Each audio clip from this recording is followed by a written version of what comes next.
and has now ventured a new company, which you will tell us about, Ben. No? Tell us first about the new project that you are dealing, moving from old media, television, to the new media. Well, I think as obviously having Mr. Greenberg and Mr. Levy up here, representatives of institutions, one extra political, one not even close to political, you know, but the consciousness that we all bring through our businesses around the topics that are primal to us as human beings, individuals, and members of our own states, plays out across the world in media. And we're seeing and sensing a shift in how media is delivered, the power of technology driving change in media. This country, and you can speak to it as an expert and one of its pioneers, in embracing technology, and where that technology and the new media are going to maybe be components of this process and components of the democratization of the conversation. And we were speaking earlier, and you mentioned something around the individual, and it may be one shifting the paradigm to the individual. To the individual, and it may be the need for the one leader to emerge, an individual, but it's the collective of these individual thoughts coming together, and we're seeing, I think, lots of opportunities to tap into that through what technology has enabled in new media, and now it needs to be harnessed for things other than a matching up with someone to have a date or whatever some of the applications are. What does it mean? I mean, this shift of the paradigm to the individual, from technology, from community to the individual. Well, I find it a bit awkward just to talk about media without connecting it to the previous conversations. So maybe I should. So I want to relate to something that Sir Ronald Cohen said and to something that Maurice Levy said. One is that Israel can make changes in a very quick way, that things can change here very quickly, that the startup fever is probably second to maybe only one country, which is the US, and that when we put our minds to something, we can make a difference. And I want to bring it in the context of what we built over the last 18 years, and I see here other pioneers like Chemi Perez and Rami Kaddish and Oni Petrushka, which are all partners of mine in different deals, and of course Ronald Cohen with Apax. In the last 18 years, Israel, and primarily in the 90s, created a high-tech industry, which is probably second, which is unprecedented. If you look at what happened here, we build more companies faster than any other region in the world. And in essence, what we did is we built the technology infrastructure for the world. And there were two giants that told us what to do. One were the big communication companies, and the other were the big enterprises. But in 2001, and I was living with my family in Tribeca for a few years, people told me, oh yeah, you'll move to New York, you'll rest a little bit, because we live here in Karim, in Jerusalem. And we saw live that the world in its old form collapsed. And what happened was that I think that a lot of the premium that we were getting, and there's some people here that helped build companies that were the stars of Israel in the 90s, just in core technology, we were not getting anymore. And so in JVP, Jerusalem Venture Partners, we had to do a big paradigm shift. And the paradigm shift was from being the R&D center of the world to Israel becoming the creative hub of the world. And that means that engineers, as much as they're important only, don't rule. They collaborate. One of our biggest companies here in Jerusalem is a feature film animation studio which creates feature films and also a big web animation startup. And if you think about it, animation is not created by an engineer alone. It's not created by an artist alone, and not a storyteller alone. It's really the coming of these three disciplines together to create something new, an application. And I think that in a way, moving away from the security, technology, sort of macho kind of images that Israel has been portraying, and we have Dr. Ruth here, the most macho, which inspires us to think differently about dialectic processes. I think Israel has a chance and an opportunity to build some of the most significant companies in the world by marrying disciplines. So you're taking not only about how to tell the story, but you're saying that the story itself is a new story. It's a new story. I mean, and think about it. I mean, and we need to think of ourselves less in terms of just the country, but more in terms of our tribe, because our tribe has been busy telling the story to the world in Hollywood and in France and in New York and connecting to people like Ben and others is really our opportunity. And I think that process, and you know, and we're doing it here in Jerusalem. And by the way, we have in some of our companies, we have 10 companies in the old Mandate Mint building that overlooks the old city. One of our last plays, and we don't publicize this as Arab and Israeli, but one of our last plays in the Performing Arts Center next door that we built was Salome, Oscar Wilde. Your son was important in that process. And the star of the play was Clara Khouri.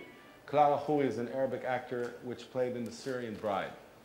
And the male star was Rav Baruch Brenner, a rabbi who played John the Baptist. And there were Arab and Israeli. It was just amazing. And the power of that play, we didn't publicize it's Arab Israel. It was just people who live here and work here. And that's one of the things we have in Jerusalem that a lot of the visitors don't realize because they watch too much CNN. There's a lot of collaborative processes that are going on that are not necessarily celebrated. And so some of these things that are happening have, and I'm not for division. I don't think division is the piece that the left was selling to the rest of the country in Israel. We'll build a wall, and then they won't bother us anymore. Let's build it. We did this in Gaza. Did it help? No. So I don't believe, I mean walls were important in 2002 when you couldn't go out at night because you didn't know what would wait in the cafe, so it was important.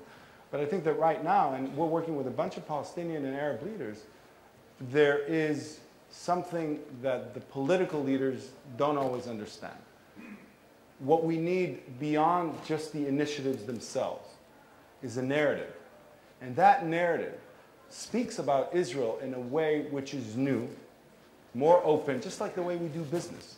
You know, if we think of some of the political relations with European countries, it's not that great. If we think of the business relations with European countries, you know, it's going very well. Yes. Ben, can you relate to this kind of new stories, new ways to tell stories, the new stories, new narratives? I really have built a business previously on selling intellectual property. And the intellectual property that I found tended to come out of the base in Hollywood, but also it emerged in places like Holland, which is a country that actually looks like Israel in terms of the percentage of people with cable television, the percentage of people with cell phones, the percentage of people able to access the internet and information. And in that country, their creative work started to happen, and they used that country as a laboratory in the same way that you've used it as a tech laboratory to then export to the rest of the world.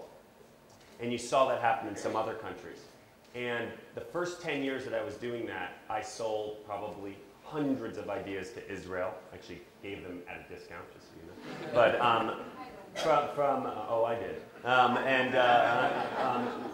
Including The Biggest Loser, including 30 Days, including The Office, including Ugly Betty. And I wanted to buy ideas from Israel. And I would call on my friend Avi at Kashet, I'd call on my friend at Rishet, I would try and meet and find producers, and obviously in a small country with less money to invest in new ideas, I think some of the military establishment helped kind of build the technology establishment, and that didn't exist on the creative establishment. And I found a show called The Vault, as an example, from 5-6 years ago. But over time, you've seen a shift even in that, and you're starting to see the intellectual property base, and that's why I was so fascinated, from Israel also start to emerge. And we have shows now coming out of Israel all around the world, like In Treatment, the show that I'm sure many of you are familiar with. Only an Israeli show would take place in a psychiatrist's office, but that's a whole other question Dr. Ruth will talk about later. But the that guy, good. And the Israeli version is much better. but of course the Israeli arrogance we don't have right there. But where I'm going is storytelling and the narrative. I am one of these people who believe John Wayne won the Cold War. I believe the blue jeans and the Marlboros are what broke down the divides that existed as we were having an arms race and as we were blowing up. I just think that kind of access to the story you've all spoken about that is so unique to Israel, this democracy in an area surrounded by undemocratic states, this willingness to innovate, this desire of any success in doing any business with Palestinians, for example, or other countries around us? I have never ventured into Palestine, into the occupied territory, into whatever the languages of where I would go. And, because we are living, and I'm happy that call it the West Bank. The West you don't Bank. Want to call it Judah. Exactly. I'm not sure which tribe. Well, because we are living in a. Today. But I've pushed these stories. I'm going to give one example of this. My godfather, you were in Tribeca, my godfather was murdered in 9/11. He was in the World Trade Center. And I met, immediately following, two French boys who came into my office in LA. I was an agent at the time for a company called William Morris. And the Naudet brothers. The Naudet brothers had been following a young rookie fireman and his company. And they came into my office and they looked so wide-eyed, they looked, crazed. This was a week or two later. They said, "We have footage.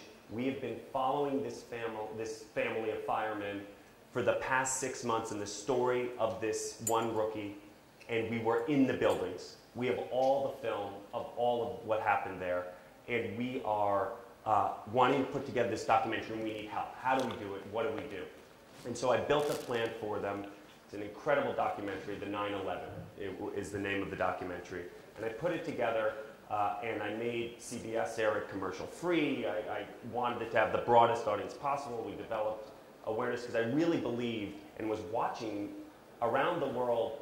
This was caused by, they self-bombed themselves. This wasn't real. It's all computer imagery. This isn't something that actually happened. And I'll be quick. And so around that, I thought, how do I get this to the rest of the world? And so I started to move that film into every market I could, and I would ask everyone just to follow the same rules that America had followed, air it without a commercial, and at the end just run a scroll if anyone wants to donate to any victims of any of these processes. I could not get anyone out of the Arab world to air the documentary. I finally found one satellite company based out of Dubai, MBC, Middle Eastern Broadcasting Corporation, and I gave it to them, to just put on under the, with less printers, and they did. And we got so many letters and notes and calls and emails and reaching out. I didn't know. That's one small example, but everyone in my field needs to have that light on as they approach what they do every day. And I just think there is power in all of that. And I think new media is going to open up that power even more, because I won't need an NBC to get that seen around the world.